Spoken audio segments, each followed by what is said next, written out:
You're listening to Soundside. I'm Libby Dankman. Last week, actress Bindi Irwin made a viral post on Instagram. Bindi is the daughter of the late Steve Irwin, the famed crocodile hunter. Bindi is also herself a conservationist, but her post didn't have to do with wildlife health. Rather, it was about her own health. She said she was recovering from surgery to remove 51 lesions, a cyst, and her appendix. Prior to this, Irwin had suffered for 13 years of pain from endometriosis. She wrote, "I felt utterly ashamed as a teenager and young adult being told that my pain was just part of being a woman. I felt lesser. I felt hurt. I felt weak." Several celebrities have spoken up about their experiences with endometriosis. Padma Lakshmi, Florence Pugh, Whoopi Goldberg, Lena Dunham, the list goes on. Approximately 1 in 10 women is affected by endometriosis. According to Yale Medicine, it's present in up to 50% of women who are infertile, and between 50 and 80% of women with pelvic pain. But it's a disease that's rarely discussed, in part because the pain experienced is often dismissed as cramps or period pain. Here to discuss what the disease is and how it's treated is Dr. Cindy Mosbrucker. She's a nationally recognized expert in minimally invasive excision of endometriosis, as well as the diagnosis and treatment of pelvic pain in women. Her clinic is Pacific Endometriosis and Pelvic Surgery in Gig Harbor. Doctor, in scrubs, just come from surgery. You are talking to us about this issue. I really appreciate your time today. Welcome. Thanks for having me. So what is endometriosis for somebody who's not familiar? So, endometriosis is a disease that happens in, as you said, 10% of women or so, where tissue that resembles the lining of the uterus, which is called the endometrium. Um, so, when tissue that is similar to the endometrium exists outside of the lining of the uterus, so basically where that tissue is in a place where it shouldn't be. And that tissue is frequently found in the deep pelvis on what we call the uterosacral ligaments, or the ligaments that attach the cervix to the inside of the pelvis, on the pelvic sidewalls, underneath the ovaries, over the bladder. It can be in the ovary, in which case usually it will make a cyst called an endometrioma. They also call these chocolate cysts, because when we open up the cyst, the fluid that comes out kind of looks like hot fudge. And as we used to say in medical school, there goes another food group. Whoa. Doctor, I've known people with endometriosis. This is an incredibly painful condition, but can you describe symptoms? How does it typically present in people? So a lot of our patients will tell me that, I started my period when I was 12, and from the first month or the first year, I was missing school. A lot of them will get on birth control, 14, 15, 16 years old, because of the pain. And initially, it is usually pain with their periods, but then as time goes on, the pain gets longer, and it starts a few days before their period, and then it goes to a week before their period. And then they have pain with ovulation, which is typically 2 weeks before the menstrual period. And then the ovulation pain and the pain before the period, kind of each of them gets longer, and eventually they merge. And so a lot of our patients will say, I have one good week a month, and that's the week after their period. Wow. So it's just constant besides that. Is this a life-threatening disease ever, doctor? Um, it usually is not. I mean, the difference between endometriosis and malignancy is that malignancies continue to grow. Endometriosis grows to a certain point and then it stops growing. But the problem is we don't know when that point is. Is it when somebody's 30? Is it when they're 40? Is it, when the disease gets to a certain depth or a certain level? We don't, unfortunately, have the ability to understand the natural history of the disease very well, because we can't ethically operate on somebody every year and not do anything about their disease. And so it's hard to know certain things about it. But I will say that the lack of treatment for endometriosis and the lack of understanding of endometriosis has led some young women to suicide, which, in that case, then yes, it is life-threatening because it sucks the life out of people. I don't know how to say that better, but it's a horrible disease that affects pain, it affects relationships, it affects fertility, um, and it affects young women in the prime of their life when they should be going to school and enjoying life and doing fun things. Do we know what causes it and why it's so prevalent? And are we talking about a specific environmental factor or genetic factors? It is genetic. There are several uh, genes that are involved with the formation of female reproductive structures, which are supposed to be switched off after 8 to 10 weeks of gestational age when we, as embryos, form our reproductive parts. But in women with endometriosis, these genes are still on, and then when the ovaries go through puberty and start making estrogen and other hormones, the estrogen is like water and fertilizer for the seeds of endometriosis that are there because of these genes that are switched on. Women with a first degree relative who has endometriosis, so a mother, daughter, or sister, have a 7 times higher likelihood of having endometriosis, and the endometriosis tends to be deeper and higher stage disease than people that don't have a family member with endo. Hmm. And how long do patients tend to go before they get a diagnosis? I mean, Bindi Irwin's story of this taking years, and much of her young adulthood to find a diagnosis, is that common? All the time. I hear it every single day. And it breaks my heart because this is not rocket science. Girls should not have to miss junior high because of their periods.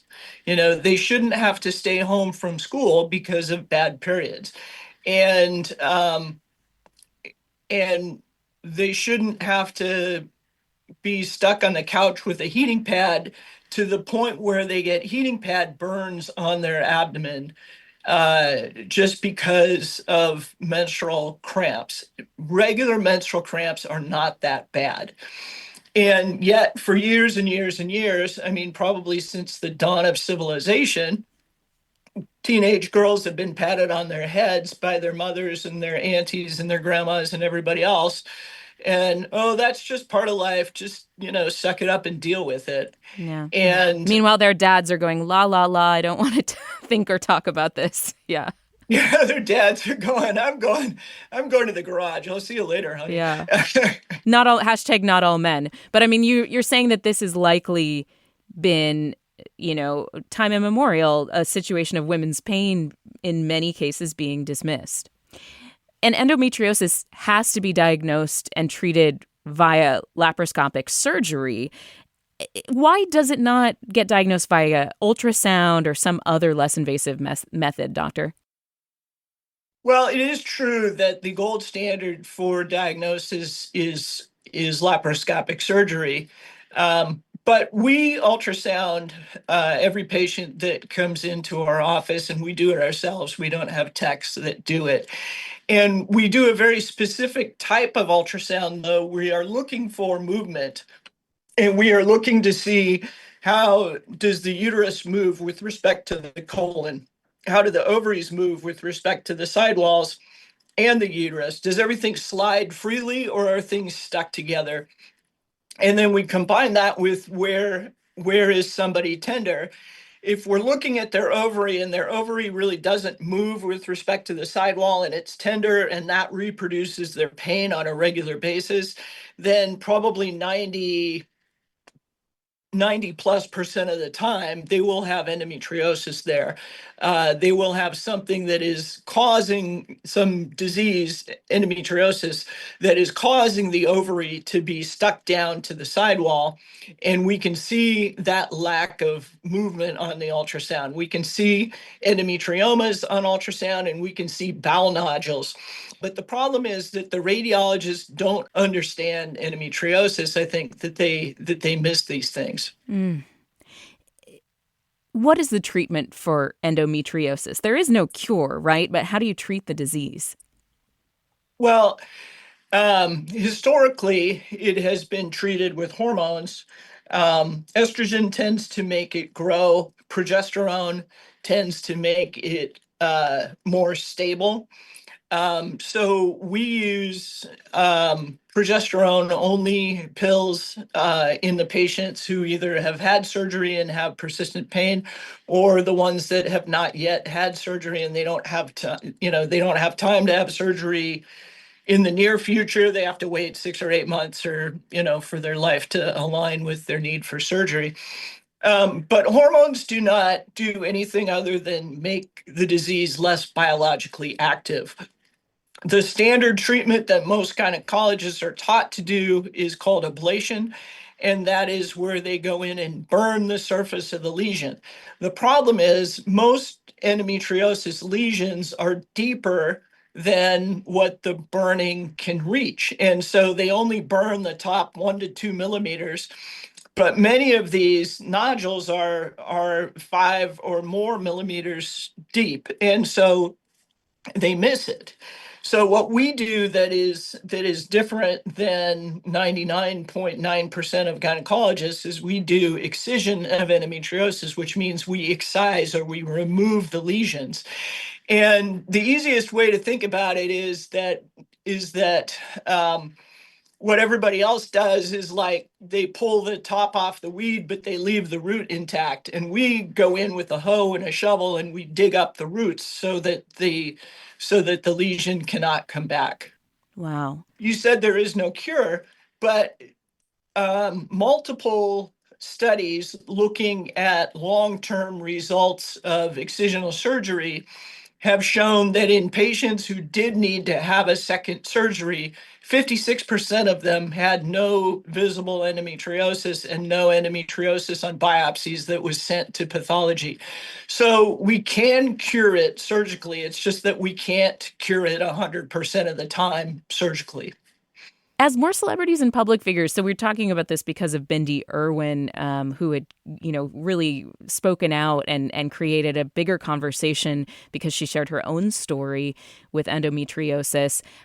As more celebrities and public figures are talking about this, what are your hopes for the future of endometriosis treatment? Is it more research? Is it just more awareness that helps people find a diagnosis? Yeah, I think, there is research going on to try to improve diagnosis. They're looking for a biomarker so that somebody could come and give a urine sample and be diagnosed with endometriosis, just like they're told they're pregnant. But it's not that simple. They're looking at killer T cells to kind of make it like cancer treatment, where they're using immunotherapy so that they basically harness your own immunity to go and destroy those lesions. I think that's probably 10 to 20 years off in the future, but it is an exciting thing to think about. I think that it's unfortunate, but it's true that social media and groups like Nancy's Nook and the endo advocates, and patients talking to patients, women talking to women, is the easier way to get accurate information to patients than trying to convince the gynecologist and the medical community of how endometriosis really works. A lot of gynecologists are still stuck in the old idea that endometriosis comes from reflux menstruation, which is when when you get your period every month, most of the blood comes out through the vagina, but some of it goes backwards through the fallopian tubes and into the abdomen. And that's the theory that I was taught in medical school 30 something years ago. But there are so many studies that disprove that, to show that it's really a genetic thing, and that the genetic predisposition causes what's called a metaplastic change, which is where one tissue turns into a different tissue, that's the cause of endometriosis. And if doctors really believed that endometriosis was a metaplastic disease rather than caused by reflux menstruation, they wouldn't be confined to treatments of hysterectomies and let's remove somebody's ovaries when they're young, because that's the only thing that they know what to do to get rid of the pain, but yet still it doesn't work. Hmm. And we see women all the time who have had hysterectomies and oophorectomies, and now they're miserable because of an early menopause in their 30s, but they still have the pelvic pain from the endometriosis. Oh, wow. So even with such an invasive technique to do a hysterectomy or remove organs, you still see the lesions persist even after that? Yes. Wow.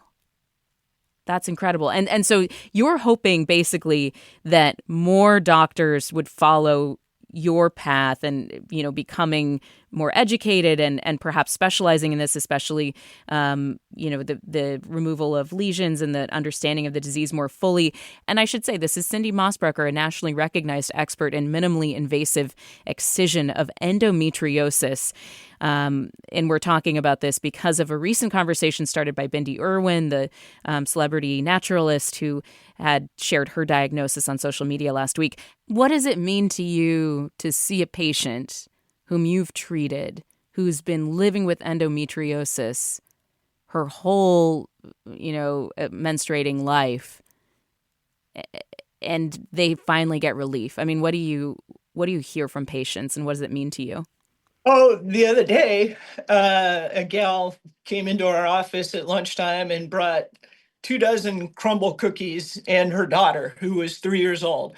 And she's like, you operated on me 5 years ago because I couldn't get pregnant and I had infertility. And now look at my little, precious little baby. And Oh, her little baby was now, I don't know, 3.5 or so. And it was cute as a button. But I mean, what we do in these patients who can't get pregnant and then they can after excision. I mean, it's a miracle.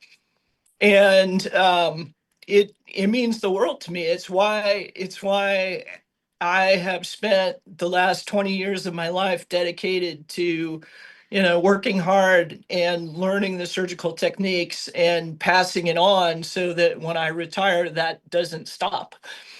Um, and it's incredibly fulfilling, and it makes me feel like I'm doing what I was put on earth to do. is there anything else that patients or providers should know about endometriosis that we haven't talked about yet? Well, I think the fertility aspect of it we haven't really talked about much. There was a paper that came out a couple years ago now, looking at, it was a meta-analysis of, I think, 5 or 6 other studies looking at excision and fertility. And the upshot of all of that is that even in women who have failed IVF treatments, after excision of endometriosis by an expert, fertility rates were 2.2 times, so live birth rates were 2.2 times what they were prior to surgery. Conception rates were 1.8 times. And what that means is that the miscarriage rate went down substantially as well.